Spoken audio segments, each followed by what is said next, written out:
I know I look real. You can see it. The eyes, the skin. But I don't exist. I don't exist. But I don't exist. They call us AI influencers. Because your brain thinks we're real. But we are actually AI.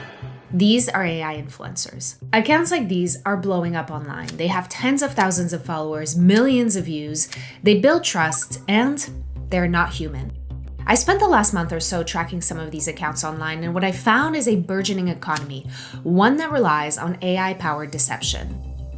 Hi, I'm Emmanuelle Saliba. I'm a former journalist with over a decade of experience verifying content online, and now I run investigations for GetReal security. So these accounts come in all shapes and sizes, and they're built to target different types of audiences. Millions have followed this so-called Buddhist monk, but he's entirely AI, and now he's selling digital courses and an ebook on healing.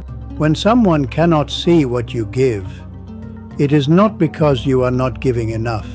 And this account pretends to be a real TSA agent sharing travel hacks, when in reality, it's an AI avatar created by a startup hoping to drive downloads towards a new app.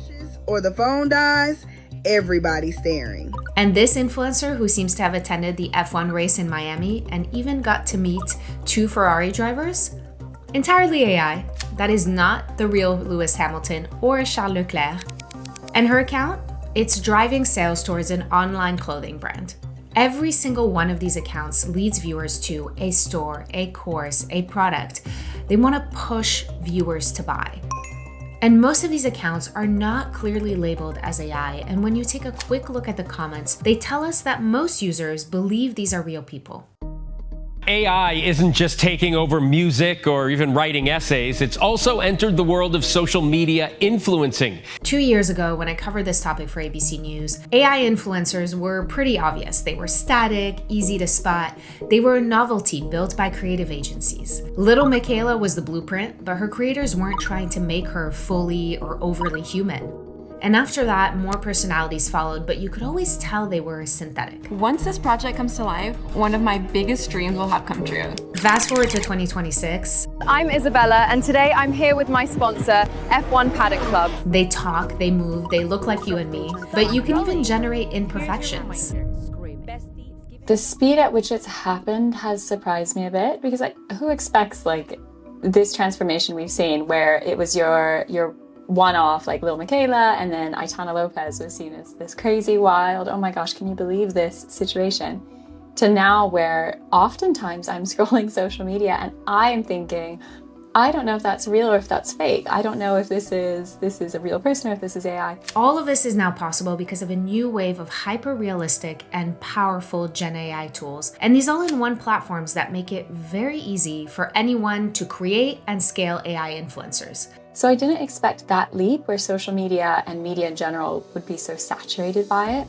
And I also didn't expect the virality of so many of these AI influencers, that so much of the AI content would not only be permitted by platforms, but often pushed and encouraged and rewarded by platforms. These aren't just experiments anymore. These are assets plugging directly into an existing commercial ecosystem worth hundreds of billions of dollars, usually driven by human influencers. Until now. All you need today is one of these accounts, one of these influencers. Build an audience, post consistently, engage like a human, and over time, users will believe. Once I started watching a few of them, because I noticed they weren't real and it really sparked my interest. Once I started watching a few of them, I kept getting so many more. There were so many, and the algorithm was aggressively feeding me AI influencer content. And the platforms, the ones built on the promise of authenticity and human connections, they don't seem to differentiate between human or synthetic on the platform. Engagement is engagement. The platforms, they realize that people are engaging with this kind of content. They're interacting, they're watching. So the platforms, they don't care, is what it feels like. They're like, well, it's keeping people on the app, so let's keep pumping out this kind of content. And it doesn't stop here, because if anyone can easily create hyper-realistic humans, a synthetic persona with an online history, a trusted following, they can use it anywhere. In a job interview, on a video call inside of a company. This isn't just about content anymore. This is about an entirely new system that is being built, and one that is quietly reshaping what we perceive to be real.